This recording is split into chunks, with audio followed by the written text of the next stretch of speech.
कांग्रेस महासचिव प्रियंका गांधी जी खास बातचीत के लिए हमारे साथ मौजूद हैं। लगातार रायबरेली में पसीना बहा रही हैं। पहला सवाल आपसे यही कि 3 फेज के मतदान अब तक हो चुके हैं, क्या आकलन है कांग्रेस का, किस तरीके से देख रही है? वैसे उम्मीद से भी अच्छा, क्योंकि बदलाव का एक लहर सा लहर दिख रहा है। जनता थक गई है। जनता अब ये जो नौटंकी वाली राजनीति है और ये झूठे वादों वाली राजनीति है, इससे जनता ऊब चुकी है। अब जनता कह रही है कि भाई मुझे रोज़गार चाहिए, महंगाई कम करो, मेरे मुद्दों पे बात करो, नहीं तो वोट नहीं देंगे। मुझे ऐसा लग रहा है। मत प्रतिशत कम हुआ है, इसको किस तरीके से आप देख रही हैं? गर्मी भी है बहुत, शायद उसकी वजह से होगा।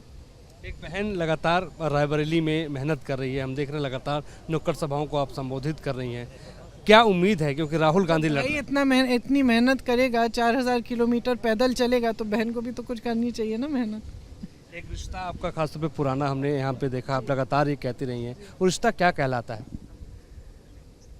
अब उस रिश्ते को नाम देना मुश्किल है। बहुत पुराना रिश्ता है। मैंने अपने भाषण में भी कहा कि लोगों को बाहर से ये लगता है कि ये एक परिवारवाद का इस टाइप का रिश्ता है, लेकिन ऐसी बात बिल्कुल नहीं है। सच्चाई ये है कि ये बहुत एक राजनीतिक स्तर पर ये बहुत ही जागरूक क्षेत्र है।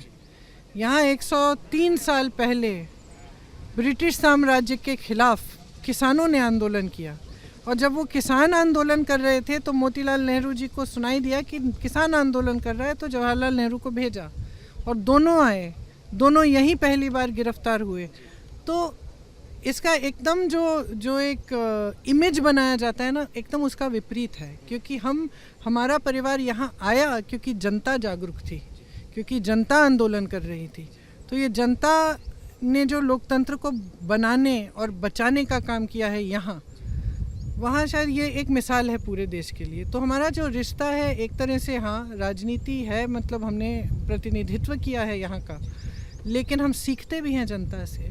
हमारी पूरी श्रद्धा है यहाँ की जनता के लिए, और जो प्रेम उन्होंने हमें दिया है वो हम पीढ़ियों के लिए नहीं चुका पाएंगे। मतलब इतना प्रेम, इतना आदर दिया है, जो भी हम हैं इसी यहाँ की जनता की वजह से। एक बड़ी बात मैं यहाँ पे देख रहा हूँ कि जब अपनी जनसभाओं को आप संबोधित कर रही हैं, तो आपने आज कोविड की भी बात की है। आपने कोविड के पे पीएम की फ़ोटो हटाने की बात को लेकर के किस तरीके से देख रही हैं? देखिए, मैं सिर्फ एक वजह से इसकी बात करती हूँ, क्योंकि मैं जब पीएम कहते हैं, जहाँ भी जाते हैं वो कहते हैं कि हम सबसे ईमानदार नेता हैं इस देश में, बाकी सब भ्रष्ट है, हम ही ईमानदार हैं और हम ही भ्रष्टाचार के खिलाफ लड़ाई लड़ रहे हैं। तो आप भ्रष्टाचार के खिलाफ लड़ाई लड़ रहे हैं, तो आप ही ने स्कीम लाई कि जो भी चंदा आपको देगा वो गुप्त रहेगा, ठीक है, उसका नाम गुप्त रहेगा। ये कैसी स्कीम है? ईमानदारी की तो स्कीम है नहीं, क्योंकि चंदा ले रहे हैं तो खुल के लीजिए, है ना।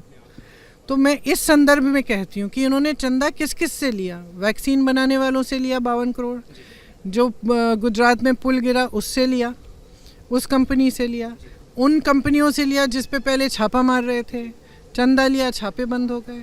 तो मैं ये दिखाने के लिए, दर्शाने के लिए जनता को कि देखो, अगर ठीक से गहराई से समझो कि क्या हो रहा है देश में। आज पीएम मोदी ने सीधे तौर पर राहुल गांधी पर निशाना साधा, आप पे निशाना साधा। आखिरी सवाल है आपसे ये, और उन्होंने शहजादे की बात फिर से उन्होंने कही है, अडानी अंबानी की वो बात करें, किस तरीके से देखती हैं? देखिए, अडानी अंबानी के पीएम साहब बात कर रहे हैं, पीएम साहब सफाई देने लग गए हैं, ये तो अच्छी बात है ना। अभी तक तो उनको नहीं लगा कि जनता के सामने कोई सफाई देनी है। जनता की सारी संपत्ति लेके अपने घर खरबपति मित्रों को दे दी इन्हीं लोगों को। इनके लिए एक दिन में इस तरह से एयरपोर्ट इंटरनेशनल हो रहा है।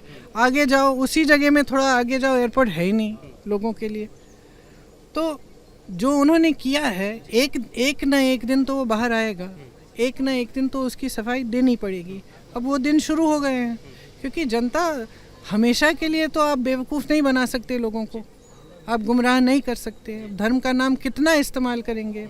आपने देखा, पिछले जितनी भी मीटिंगों में गई हूँ, जब मैं कहती हूँ कि आपके घर में आके दुर्दुरिया किया इन्होंने, और इन्होंने आपसे शपथ करवाया कि आप भगवान के नाम वोट डालेंगे, तो सारी महिलाएं ऐसे कर रही थी, हाँ बोल रही थी कि ये हुआ है उनके साथ। ये कैसी राजनीति है? तो अगर यहाँ से देश की दिशा हमें बदलनी है तो हमें जागरूक बनना पड़ेगा। बिल्कुल ma'am, thank you so much हमसे बातचीत करने के लिए। हमारे साथ प्रियंका गांधी थी, प्रियंका गांधी खास बातचीत हमसे कर रही थी। हमारे शो की विकास राय के साथ मोहित राज दुबे, न्यूज़ ऑप्शन, रायबरेली।